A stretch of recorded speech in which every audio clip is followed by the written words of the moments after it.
Oui, bien sûr, c'est vraiment le scénario auquel on essaie de pas penser et on essaie de pas s'y projeter, quoi. Maintenant, on a perdu dans un score qui est serré, mais qui est somme toute au terme des 5 matchs assez logique. Euh, voilà, on fait des séries qui sont mal démarrées et qui sont pas à la hauteur de ce qu'on aurait voulu avoir, et pour autant, sur ce dernier match, on ne les mérite pas. On rattrape 3 buts sur un tiers, et puis ça se joue en fin de match, ça se joue en prolongation, et puis on perd, quoi. Et Strasbourg a mérité sa victoire. Est-ce que vous considérez qu'aujourd'hui votre pari est perdu? Eh bien, je veux dire non. Je pense que si je reprends, je suis arrivé à la présidence en 2008-2009, on a fait des quarts et une demi. Là, on sort en huitième, mais je pense que la performance est néanmoins supérieure au regard de l'équipe et du pari qu'on a pris. C'est-à-dire qu'on ne s'attendait pas à finir sixième, on espérait finir 8 dixième.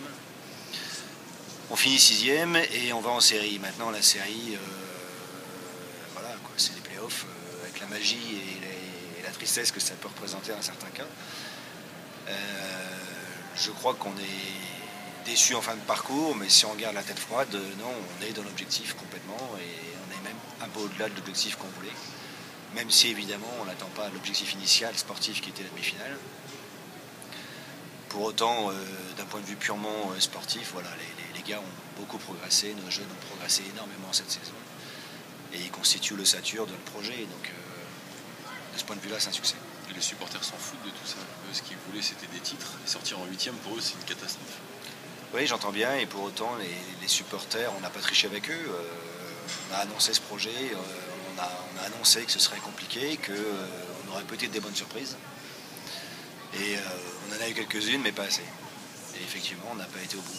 Maintenant, je pense qu'ils seront nombreux néanmoins à soutenir ce projet, puisque en ayant invoqué cet objectif-là, qui était de faire monter des jeunes, on n'a jamais eu autant d'abonnements que cette année.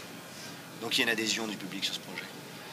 Maintenant, c'est toujours une sortie prématurée, et c'est toujours dû à les gérer, mais on va laisser passer quelques jours, on va rediscuter de tout ça avec les coachs et puis les joueurs. Il va y avoir un grand ménage maintenant? Non, il n'est pas question de faire un grand ménage. À la fois, j'aime pas l'expression, et en même temps, ce serait assez injuste. Donc il y aura évidemment des discussions, il y aura probablement du remaniement, mais grand ménage, non, pas à mon sens, en tout cas pas au moment où je veux pas. Avec le même coach? Ah oui, le coach est maintenu, oui. Les Ouais, deux tout à coachs. fait. Les deux. Les deux coachs sont maintenus. C'est une formule qui vous a satisfait. Ouais. C'est celle qui a contribué à faire monter ces jeunes en puissance et qui ont donné satisfaction. On voit qu'il faut des joueurs plus expérimentés quand même, hein, et plus costauds. Quand vous jouez avec des joueurs qui ont 17 ans en série finale, en première ligne, en play-off, vous savez que vous prenez un risque. Et en même temps, c'est une contrepartie aussi que nous, on donne à ces joueurs. On leur demande beaucoup de sacrifices.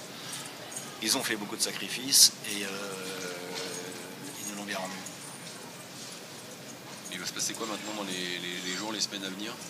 Discussion tout de suite? Les discussions vont démarrer dans quelques jours. Là, on va laisser un petit break, il va y avoir un peu de repos, on va laisser retomber un petit peu le soufflet et la pression de ces dernières semaines. Et puis ensuite, on va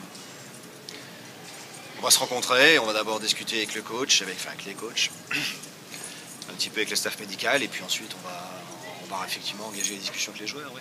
Il y a des joueurs que vous ne voulez pas garder là aujourd'hui? Il est trop tôt pour m'exprimer là-dessus. Il est trop tôt.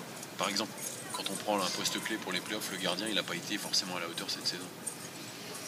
Il y a eu du top match, et il y a eu des matchs où il est passé à côté, mais j'ai pas de souvenir d'avoir eu un gardien qui a explosé pendant les séries à Amiens ou dans aucune autre équipe. Les gardiens sont constants ou ils ne le sont pas. Et pour l'instant, on n'a pas eu effectivement cette super surprise de gardien de série. Mais voilà, pour l'instant, si vous me parlez du statut du gardien et de son avenir, je m'exprime un peu là-dessus.